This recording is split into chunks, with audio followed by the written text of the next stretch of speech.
And Senator John Fetterman, Democrat of Pennsylvania, joins me now. Senator, it's good to see you. I haven't gotten a chance to talk to you in a while.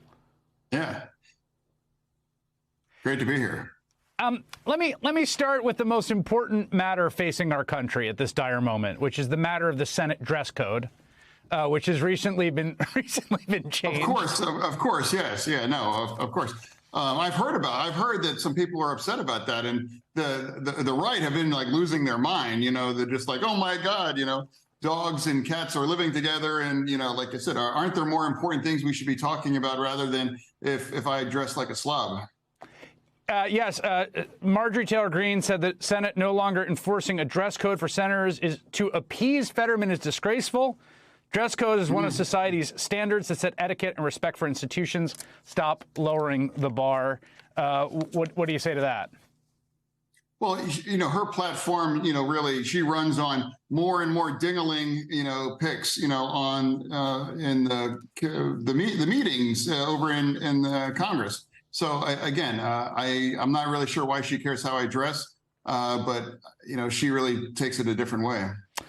Let's talk about some of the big stuff going on in that House caucus. You in the Senate, basically my understanding of how things have operated since that deal was a bipartisan deal was struck for certain top line spending numbers for all of the funding bills that have to be passed to make the budget, keep the government running. The Senate has basically been delivering those and passing them by big 91-7 bipartisan majorities. The House today looks like it's falling apart. You've already got 17 no votes in that House Republican caucus saying we're not passing anything. What do you think's happening here? Yeah, you know, like I was very proud of my colleagues, you know, because they're really about governance. That's what it is. And on the other, the House, the whatever they call themselves, Team America or whatever they call themselves, I just like, bring your vote. You know, otherwise, you know, they need to go hump a different leg. You were in, you drove your, I think it was a Ford from Braddock, Pennsylvania, where you live, out to Michigan for a rally with the striking United Auto Workers. I want to play you what President Biden had to say about the strike, and then get your thoughts on the strike. This is what President Biden had to say. Mm-hmm. The companies have made some significant offers, but I believe they should go further to ensure record corporate profits mean record contracts for the UAW. Let me say that again. Record corporate profits, which they have, should be shared by record contracts for the UAW. And just as we're building an economy of the future, we need labor agreements for the future. What do you think about the president's message to strikers, and what were you telling them there out on the line? No, again, I do know that Joe Biden is really a strong and credible pro-labor president. That's a fact. And I know he's going to be involved in the way he should be, and we're going to all work towards, you know, a better ending for the workers. I mean, you know, I was proud to drive there. Well, I mean, I literally drove in my Bronco. You know, the Bronco wanted to meet its makers and where it was born. That's where I greeted the workers that literally built my car. And I'm proud to stand with them. And, you know, it's really cynical the way now that Trump is now visiting there. But again, we've already been there, you know, been there, done that. And, you know, they say, you know, imitation and flattery. Yeah, let's talk about that. The ex-president is going to give some speech in Detroit to auto workers, which was announced recently instead of his appearance in the second debate. And obviously, I think you know this well. I mean, you won in a state with a lot of the kinds of voters that were maybe Obama, Trump, Fetterman voters, right? Those provided probably a margin for your victory.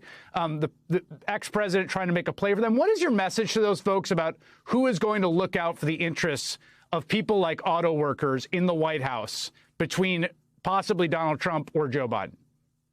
Well, of course, he's only going there. He's cynical, and he thinks he can appeal to the voters in Michigan. But he also doesn't have a lot of competition either. You know, DeSantis. He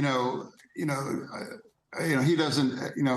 I dress the way he campaigns. You know, so he's able to just skip debates because the others, they just don't have competition. But I really don't believe there's no chance that Trump to win in Michigan. He sure isn't going to win in Pennsylvania. But it's just a cheesy, cynical play.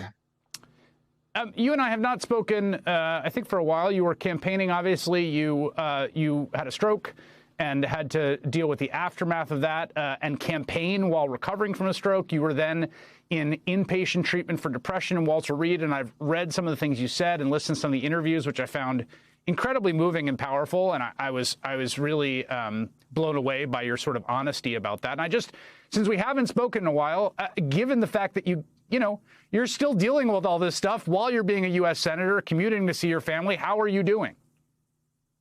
Yeah, no, I dearly miss my family as well. People really need to understand that being a senator or being a congresswoman or man, you have to realize it's like kind of like you're almost like a divorce, of seeing the love people that you love 50% less than you would have beforehand, that as well too. And, my fight, depression has always been a bipartisan kind of struggle. And that's been my message throughout all this as well too. And I just hope anybody that would reach my message to understand that the treatment works and get help, and don't ever consider harming yourself. And I think that there's millions of Americans all across this country that suffer from it, and I run into people regularly, daily, that thank me for talking about it. And I have a duty and a privilege to be talking about that to people, and I'm always delighted to do that because it is such an important message. And I was grateful and lucky to get the kind of treatment that pulled me out of the darkness. And I just would hope that for anybody that's facing that.